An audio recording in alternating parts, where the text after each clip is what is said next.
I'm Laura Ranieri, and of Ancient Egypt Alive. We're extremely happy to be here with what I would say is one of the greatest living Egyptologists and archaeologists, Dr. Donald Redford. He is, and of course, professor at Pennsylvania State University and director of the Mendes Project. We've been there for about 23 years now, and unexpectedly, the site has turned out to be almost the microcosm of Egyptian history. We've got everything, and I mean that, all the way from 4 meters of deposit from the prehistoric period that will certainly rival Buto, and all the way through into the Middle Ages. Every period is represented, and we have a lot of new information about trade, about the politics of the late period for sure, because the site thrived from the 7th through 3rd century BC. That's in a nutshell. Starting a season, I guess, in a month or two. And what are your expectations of this coming one? Right, mid-May to mid-July. And what we're doing, we're preparing the ground for restoration. The site has one of the largest monuments between Giza and the Mediterranean. It's the Great Naos of Mendes. And this stands, 40 feet high, something like that. It's very, very tall. Unfortunately, it's cracked, and it is in danger of collapse. So we're going to be trying to prepare the groundwork for restoration in 2016 and 17. And then I published a semi-popular book on the city of the Ram Man, which basically covers what we have discovered with one significant omission. And that omission is a couple of new temples, which we didn't know existed, which we now have. And we'll be excavating one of them this coming season. And it's very exciting because it puts into context the entire range of temples at Mendes, and there are a lot of them actually. And it's coming more and more to appear that the location of the temples corresponds to a late period format in which you have a dromus from a harbor with Mamises to the right-hand side, and then the main temple directly ahead.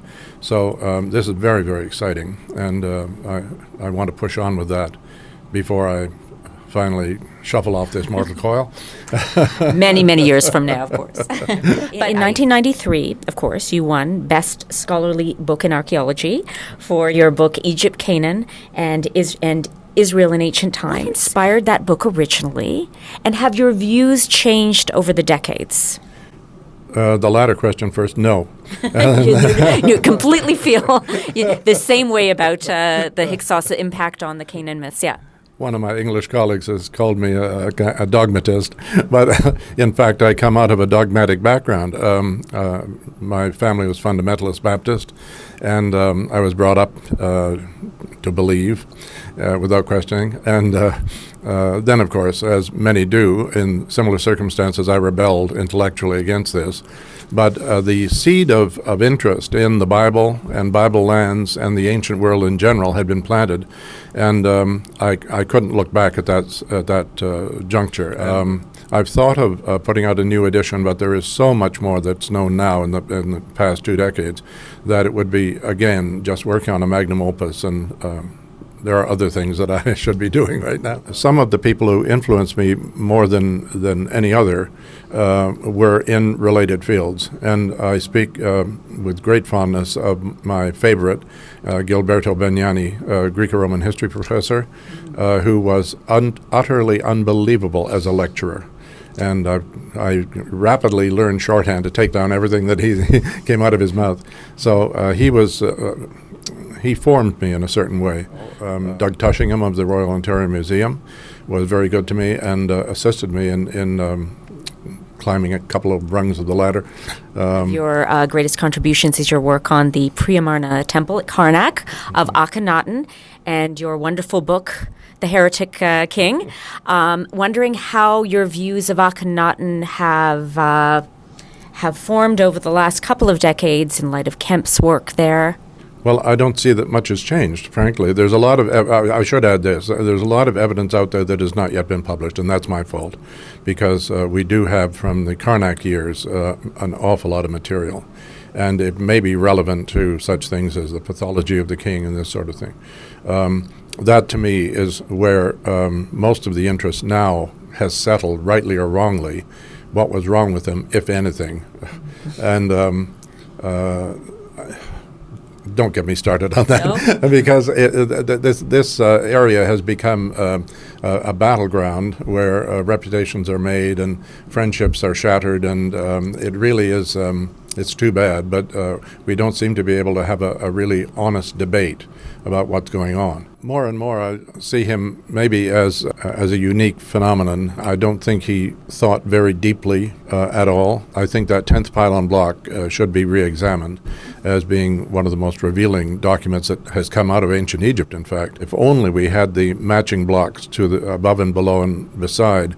They are up there, I know. I've possibly seen some of them. In the 10th pylon, but you would.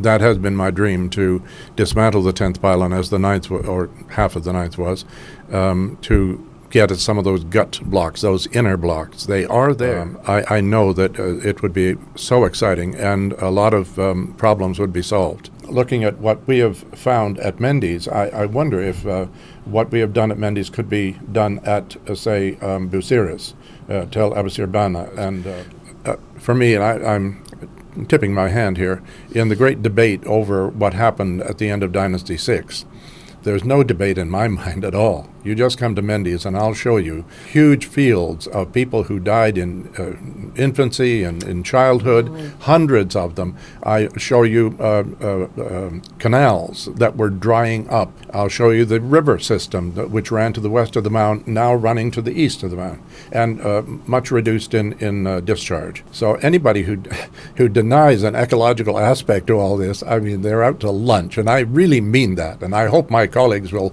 listen to me here. I'm wow. sorry. No, that's wonderful. We were talking about your Oxford Encyclopedia. Well, it wasn't my idea. It was an editor at Oxford, and he put this idea to me. He said, I want this encyclopedia to parallel the Lexicon de Egyptology, but it will be English, and we want one in every high school. Still, if we had to do it again, I'm sure we would be a little more careful, and there would be a few more key photographs and plans as well. What are you most proud of in your career?